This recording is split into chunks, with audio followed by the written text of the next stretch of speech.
What's going on, guys? J-Kun Prime here with another Destiny 2 video, and Destiny 2 Lightfall has been out for a couple days now.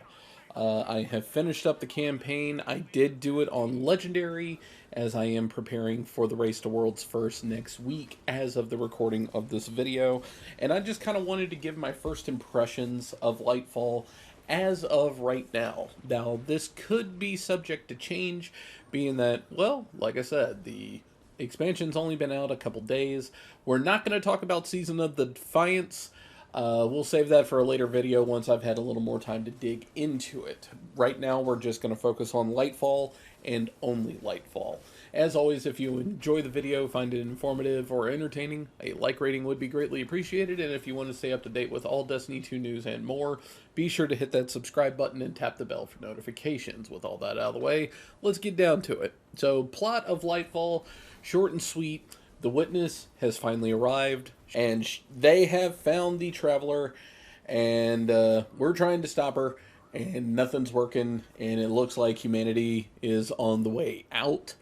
The Witness immediately stops, tells their disciple to go to Neptune, as they have found something called the Veil. So we and Osiris, us and Osiris, go check out Neptune and find a new set of characters called the Cloud Striders, who have been kind of defending Neptune for all this time.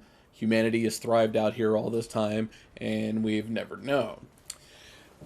Character-wise, new characters are pretty decent. Returning characters also really good. I think Osiris having like his little redemption arc, I think worked out really well here. I won't go into too much details. Play the game for yourself.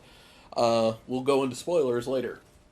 Rohan and Nimbus, the Cloud Striders, are fairly likable characters for the most part, with Nimbus kind of being on the edgy, annoying side. I made the comment that Nimbus seems like the dude that would continuously call you bro even after you've told him not to. And he very much emits that kind of energy. Young, brash, fun-loving, but a fool to a fault type of deal. But I try not to rag on him as much as the rest of the internet has ragged on him because, well, let's be fair. If all these lines were coming out of Cade 6, nobody would have said a word. And I do firmly believe that. Rohan kind of taking on the fatherly elder figure type of deal for his part of the campaign. Outside of that, there wasn't really too much shed on him other than, like, he's really, really tall, and he's really, really shiny with all the metal on him, and he's kind of a no-nonsense kind of guy. Overall, pretty good. Callus as a disciple of the Witness was as entertaining as I expected him to be. I always found Callus entertaining. And the Witness, I mean, the whole rollicking 2 minutes that we saw them, I guess you could say they were entertaining, but outside of that, it was kind of like, we could have used a little bit more substance, if you're asking me. Neomuna as a landscape, though, was pretty cool. I like the idea of flying and gliding around a city. The city is obviously tailor-made for the new Strand sub-ability, which we'll touch on in a moment. But overall, the map is nice. It's like you have this main kind of city area, you kind of have this ruined area, and then you have this whole other area called the Vex Incursion Zone, where you will have various public events. There doesn't really seem to be any new public events on Neomuna. I was kind of disappointed to see that, because there were new public events on the Throne World and Witch Queen, and there were new public events on Europa in Beyond Light. So I was a little disappointed not to... I mean, there very well could be some, but I don't know for sure. I didn't run into any in the almost 30 plus hours I've put into the game already since its release. I haven't seen any new public activities, except for one dedicated one called Terminal Overload. And this is almost like the Neomuna equivalent of Escalation Protocol from Mars. Kind of done in the same guise. You have a set amount of time to do the activity, and that moves it to the next tier, and then you have another set amount of time to kill all the enemies and do what you got to do, and then it moves to the third tier, And then once that's done, you have a set of chests that you can unlock and everything. The weapons, I'm not gonna front. The weapons are a little lackluster. It's cool to see strand weapons right out the gate because if memory serves, we got stasis, but we did not get stasis weaponry right away outside of like an exotic or two.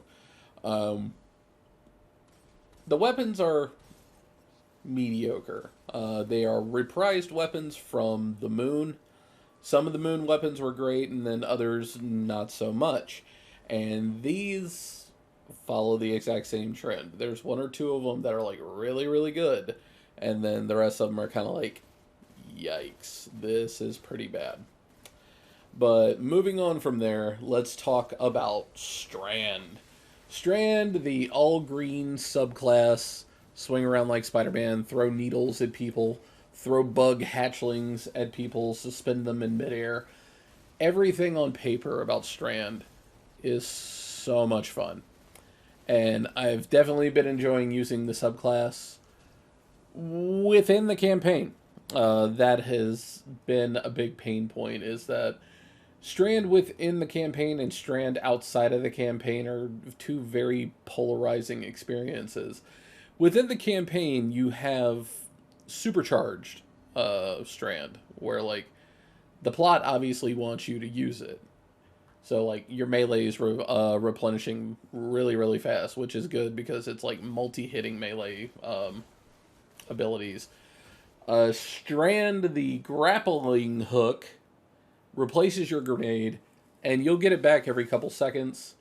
That is definitely not the case outside of the campaign. All that supercharged ability is gone, and it's like, hey, you've used this grappling hook and you missed. You got a minute and a half to wait for it to recharge, so I guess you're just going to fall to your doom now. And I really think they need to go back and take another look at Strand. If nothing else, take another look at the grappling hook. If this is going to be a utility type of thing, one, I don't think it should replace a grenade if that's the case.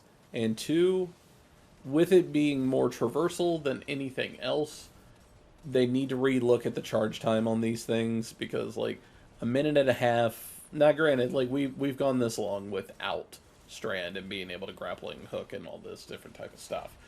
We've been able to do just fine without it for this long. But now that you've implemented it and you gave us a taste of it, you need to kind of make that a little more consistent with how we checked it out the first time, at least. Now, that's just my opinion. I don't know thing one about game design or what it would take to make that happen or what it would break if it did happen.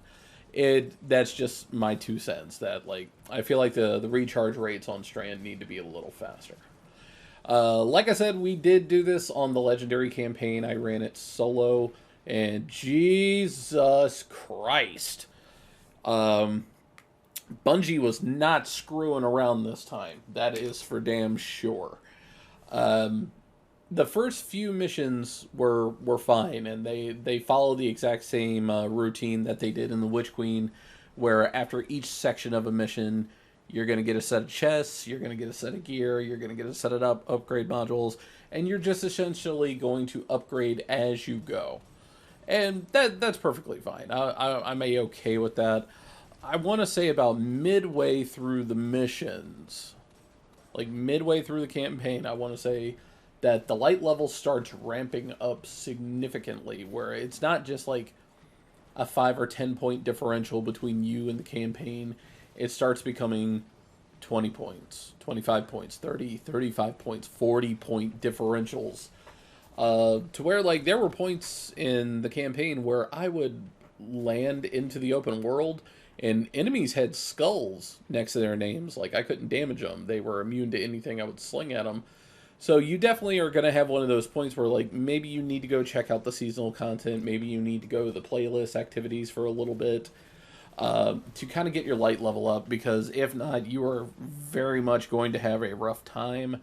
I will not go into spoilers as of right now, but I was definitely on the final mission for a good couple hours, just because things got really, really rough at the end because I decided to brute force the entire campaign, just kind of tweaking here and there. I did not take any dedicated time to do some upgrades. And full disclosure, I would not have done the legendary campaign in the first place. I usually do the regular campaign first and then go back and do legendary campaign later. But with me entering Race the Worlds first, it unfortunately became necessary to do legendary right out the gate. And I mean, in the grand scheme of things, it wasn't too difficult, but it would have been significantly easier had I been more properly prepared. But we did get through it.